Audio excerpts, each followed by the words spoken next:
Hello, Grace Church family. This is Pastor Edwin Estevez, and I want to wish you a happy Friday and a blessed Labor Day weekend.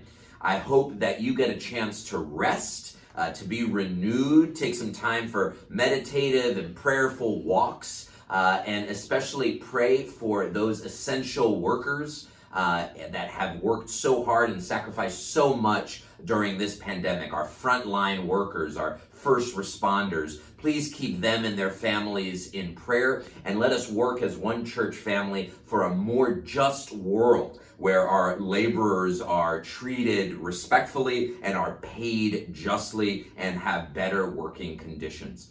I want to tell you a little bit about where I'm standing, but first, a couple of announcements that are important for our church family. As you'll notice, I'm wearing a collar, as I want to do, especially for funerals. And today, on this Friday, we are celebrating the life and witnessing to the resurrection of Bobby Watuna.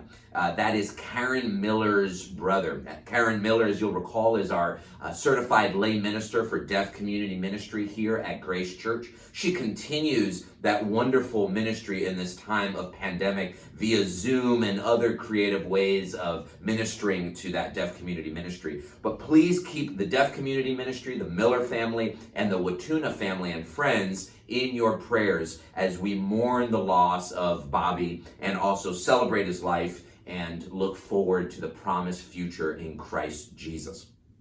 The other thing I want to let you know is, of course, this Sunday we have a special break. We've ended our sermon series on the Gospel of Mark, and we're going to be hearing from Reverend Jim Mailer, who will be preaching to us a wonderful message. So I hope you'll tune in. Make sure to do so on our website, on our Facebook page, or on our YouTube channel. Please tell a friend, tell a neighbor, spread the word. We are so thankful for your affirmation and your comments and messages regarding our virtual worship services. And remember, as we do every Sunday, we have our 8 o'clock worship service on 96.9 FM. We have our 9 o'clock outdoor prayer service right on the West Street entrance of Grace Church's campus. And at 10:25, we have our virtual worship service. And of course, with our partner congregation, Riverfront Church, at 5:05, we also have a virtual worship service. So several opportunities for you to engage in worship and community.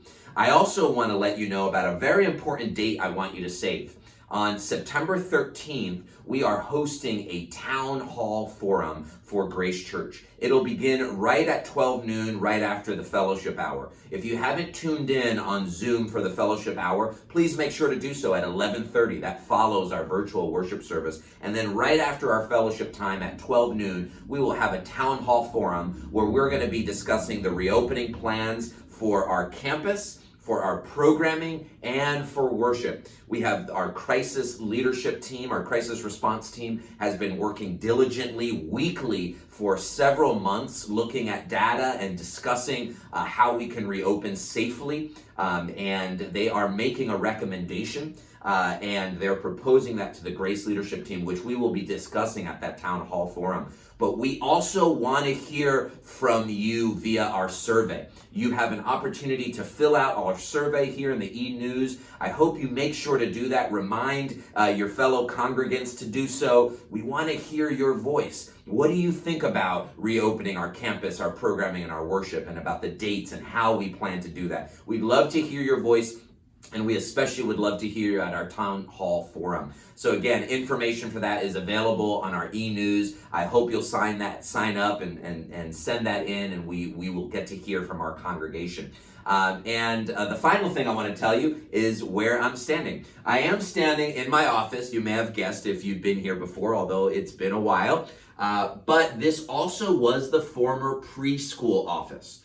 So this would have had, I believe it had about 3 desks, if not more, and several closets for storage. And it would have been used to lead our wonderful preschool program that I always hear about when I'm in the community. Oh, the church with the preschool program. So I am grateful to be a part of this legacy. But let us not think just because the preschool program ended that Grace Church's legacy around education has ended. No, it is turning a new chapter as we have welcomed this week Servium Girls Academy, 5th grade through 8th grade. And it has been wonderful to welcome them. Pastor Chelsea and I prayed with the girls and the teachers, welcoming them on their first day of school. We will be doing so again with the other grades next week. But this is a part of the continued legacy of Grace Church as we support education, especially as a way to address root causes of poverty and also to enter into relationship with the people God sends into our lives. So we are grateful for that. And Grace Church, I hope to see you Sunday by God's grace. Happy Friday.